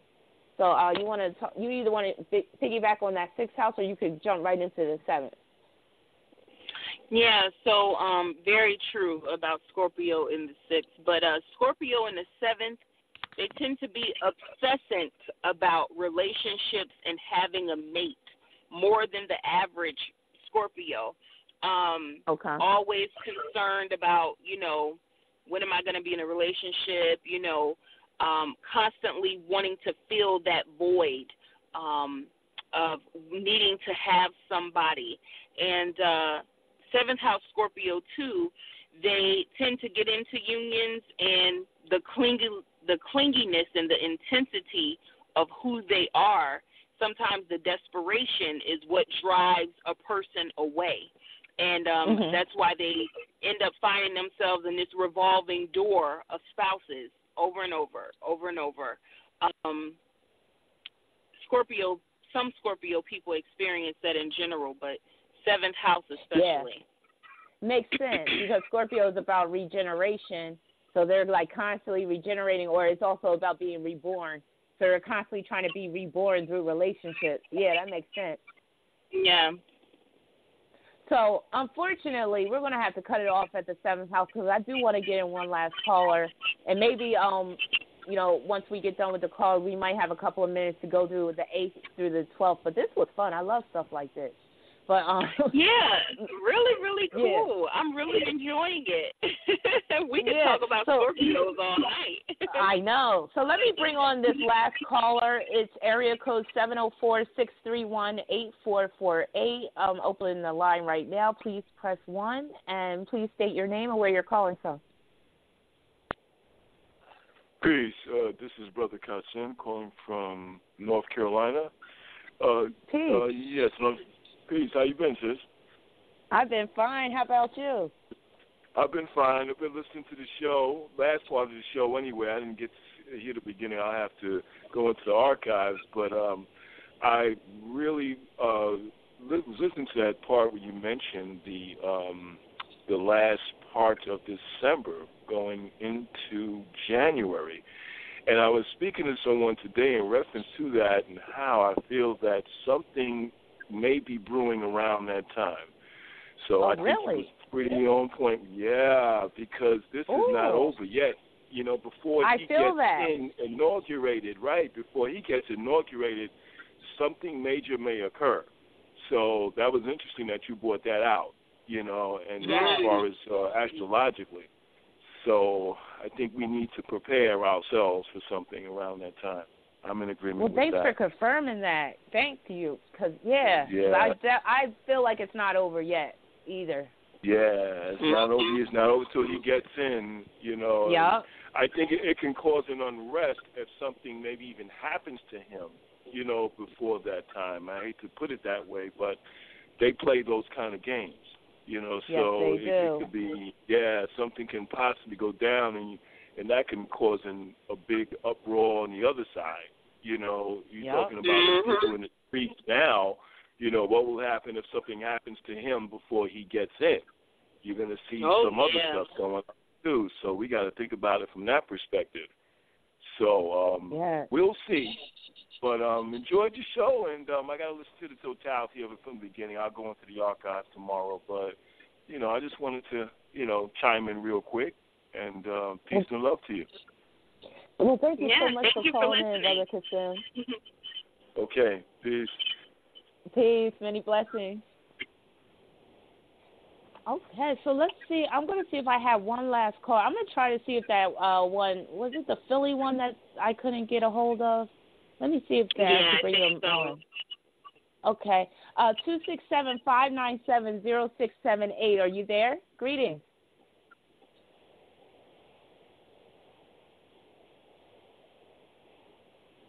(0678). Are you there? Okay, so Philly. So maybe it's on and popping in Philly right now in the streets. I don't know, but I'm trying to see. Okay, I don't think I took the call. 336-350-5474. Does that sound familiar? Let me see. Greetings. No, I don't think you did. Hi. Hi. How are you? Thank you so much for taking my call. How are you? Welcome. How are you? I'm calling you from Phoenix, Arizona. It's a neighbor. Okay, who's from Arizona? Rabina, I'm from Phoenix. What? You're in Phoenix now? I'm in Phoenix right now. Yep. Wow. Hey, neighbor. I didn't even recognize the number because it's 336. Okay, well, that's North Carolina. That's High Point. But I'm here. So, oh my God, this is good. Yeah. So, I would love to. Okay, I live on Northern and 35th Avenue, and my friend, my brother, my grounding brother, Brother Kwame, told me about this. Now, tell me, what's your blog talk show? I mean, this is good. So this is the Ace of Cups radio show, and like I said, I'm based in Phoenix, Arizona, so hey, neighbor. And I know exactly where 35th Avenue in Northern is. I was just around there like a couple of weeks ago. So, yeah, welcome. So basically this show is about all things metaphysics from a woman's perspective. We get into astrology, tarot, numerology, all that good stuff. And tonight we were chopping it up on Scorpio. So do you have anything you want to contribute, or do you have any questions? Well, I'm Cancer. Okay. And there's a lot going on. I have a feeling that something major is around the corner, and I've just been listening. I got on the ending of it, but it's not over yet. I feel it in my gut. I knew you feel it too. Was going to be here. Going to be in place. However, if something's getting ready to happen. Can you call me after the show? I would love to gather with you. I sure will. So what you can do, I don't know, are you in the chat? Because what you can do is, I'm going to give you my website, right? Because I don't want you to put your number out there. Well, I did say your number, didn't I? I could call your number right there. Should have my. So I'll call the number that I see right now. Mhm. And what's your name? This is Paris. Everybody calls me Mama AZ. And I think the last Mama brother AZ. Brother Kashem, I think it is. I think I know that brother. I think I do. So this is good because the 704 number, I believe I know that brother. So this is good. Okay.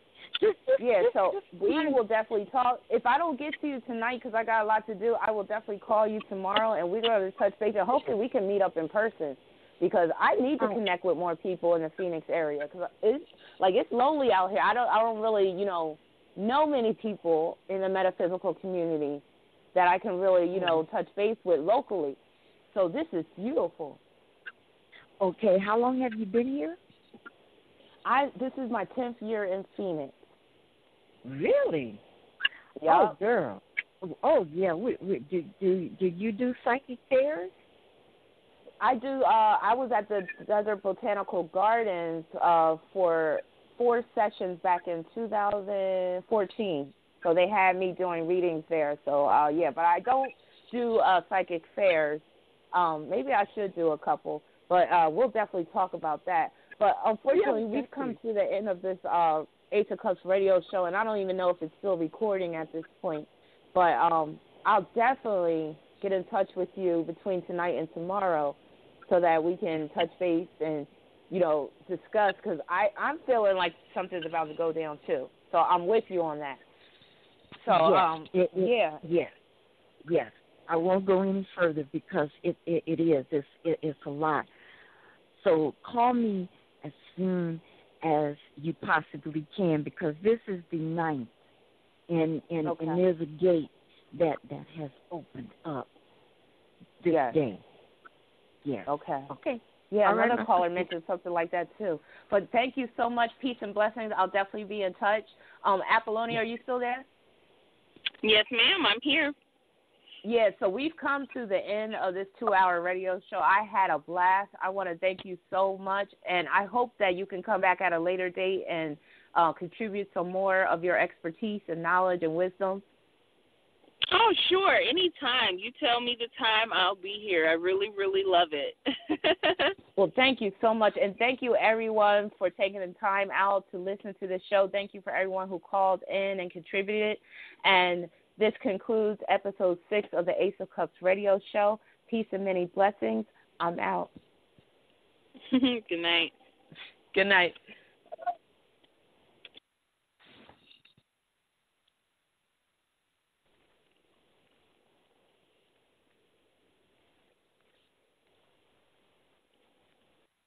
When you don't go to Geico.com, car insurance can be hard. Like early 90s heavy metal hard. I'm yelling and screaming and I'm loud. Geico makes it easy. You can review and update your policy or report a claim on Geico.com or the Geico mobile app. Because shouldn't we all have a little less stress in our lives? I'm not even upset about anything! Tara, are you okay? Yes, I can't believe you found me. I have car trouble and there you are. Yeah, that's State Farm's 24/7 access. It's like we have this mental telepathy, you know? Well, you did start filing your claim with your mobile device. You can access State Farm on your phone, online, even in person at one of the 18,000 neighborhood State Farm offices! See? Mental telepathy! State Farm is there for you anytime, anywhere. Get to a better state. State Farm. In Tempe, call State Farm agent Mary Contreras today.